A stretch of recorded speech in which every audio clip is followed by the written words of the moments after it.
Hi ಎಲ್ರಿಗೂ ನಮಸ್ಕಾರ. ಇವತ್ತು ನಾನು ಒಂದು ಹೆಲ್ದಿಯಾದ ಬ್ರೇಕ್‌ಫಾಸ್ಟ್ ರೆಸಿಪಿ ಮಾಡಿ ತೋರಿಸ್ತಾ ಇದ್ದೀನಿ. ಈ ರೆಸಿಪಿ ಅಂತೂ ತುಂಬ ಚೆನ್ನಾಗಿರುತ್ತೆ. ಇದು ಒಂದು ರಾಗಿ ಶಾವಿಗೆಯಿಂದ ಮಾಡೋದು. ಯಾವ ರೀತಿ ಮಾಡೋದು ಅಂತ ನೋಡೋಣ. ನೋಡಿ, ನಾನು ಒಂದು ಬೌಲ್‌ಗೆ 1 ಕಪ್ ಆಗೋಷ್ಟು ಮೊಸರನ್ನ ಸೇರಿಸ್ಕೊತಾ ಇದ್ದೀನಿ. ಆದಷ್ಟು ಮೊಸರನ್ನ ಫ್ರೆಶ್ ಆಗಿರೋ ಮೊಸರನ್ನ ತಗೊಳ್ಳಿ. ಈಗ ಇದಕ್ಕೆ ನಾನು 1 ಕ್ಯಾರೆಟನ್ನು ತುರಿದ್ಬಿಟ್ಟು ಸೇರಿಸ್ಕೊಂಡಿದ್ದೀನಿ. ಹಾಗೆ ಒಂದು ಸಣ್ಣಗೆ ಹಚ್ಚಿರುವ ಈರುಳ್ಳಿ, ಒಂದು ಅರ್ಧ ಸಣ್ಣಗೆ ಹಚ್ಚಿರುವ ಕ್ಯಾಪ್ಸಿಕಮು, ಒಂದೆರಡು ಸಣ್ಣಗೆ ಹಚ್ಚಿರುವ ಹಸಿಮೆಣಸಿನಕಾಯಿ, ಸ್ವಲ್ಪ ಕೊತ್ತಂಬರಿ ಸೊಪ್ಪನ್ನು ಸೇರಿಸ್ಕೊಂಡು ಇದನ್ನು ಚೆನ್ನಾಗಿ ಮಿಕ್ಸ್ ಮಾಡ್ಕೋಬೇಕು.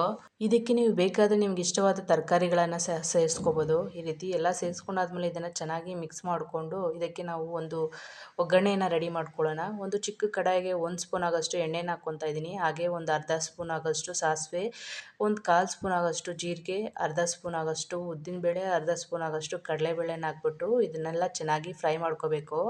ನೋಡಿ, ಇದು ಸ್ವಲ್ಪ ಚೆನ್ನಾಗಿ ಫ್ರೈ ಆಗಿದೆ. ಈಗ ಇದಕ್ಕೆ ಸಣ್ಣಗೆ ಕಟ್ ಮಾಡ್ಕೊಂಡಿರೋ ಕರಿಬೇವನ್ನು ಸೇರಿಸ್ಕೊತಾ ಇದ್ದೀನಿ. ಕರಿಬೇವು ಸೇರಿಸ್ಕೊಂಡಾದ್ಮೇಲೆ ಇದನ್ನು ಚೆನ್ನಾಗಿ ಬಾಡಿಸ್ಕೊಳ್ಬೇಕು. ನೋಡಿ, ಒಗ್ಗರಣೆ ರೆಡಿ ಆಗಿದೆ. ಈ ಒಗ್ಗರಣೆಯನ್ನು ನಾವು ಕಲಸಿಟ್ಕೊಂಡಿದ್ವಲ್ಲ, ಅದಕ್ಕೆ ಒಗ್ಗರಣೆಯನ್ನು ಸೇರಿಸ್ಕೊತಾ ಇದ್ದೀನಿ. ಈಗ ಇದನ್ನು ಚೆನ್ನಾಗಿ ಒಂದ್ಸಲ ಮಿಕ್ಸ್ ಮಾಡ್ಕೊಬೇಕು. ಹಾಗೆ ಇದಕ್ಕೆ ರುಚಿಗೆ ತಕ್ಕಷ್ಟು ಉಪ್ಪನ್ನು ಹಾಕ್ಬಿಟ್ಟು ಮತ್ತೊಂದು ಸಲ ಇದನ್ನು ಚೆನ್ನಾಗಿ ಮಿಕ್ಸ್ ಮಾಡಿಕೊಂಡು ಇದಕ್ಕೆ ನಾನು ಒಂದು 2 ಕಪ್ ಆಗೋಷ್ಟು ರಾಗಿ ಶಾವಿಗೆಯನ್ನು ಸೇರಿಸ್ಕೊತಾ ಇದ್ದೀನಿ. ನೀವು ಬೇಕಂದರೆ ಅಕ್ಕಿ ಶಾವಿಗೆಯಿಂದಾದರೂ ಮಾಡ್ಕೋಬೋದು. ಈ ರೆಸಿಪಿ ತುಂಬ ಚೆನ್ನಾಗಿರುತ್ತೆ. ನೋಡಿ, ಈಗ ನಾನು 2 ಕಪ್ಪು ರಾಗಿ ಶಾವಿಗೆನ ಸೇರಿಸ್ಕೊಂಡಿದ್ದೀನಿ.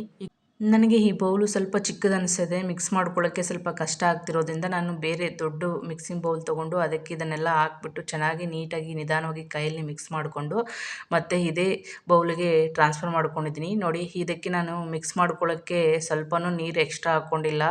ಮೊಸರಲ್ಲೇ ಇದನ್ನು ಚೆನ್ನಾಗಿ ಮಿಕ್ಸ್ ಮಾಡ್ಕೊಂಡಿದ್ದೀನಿ.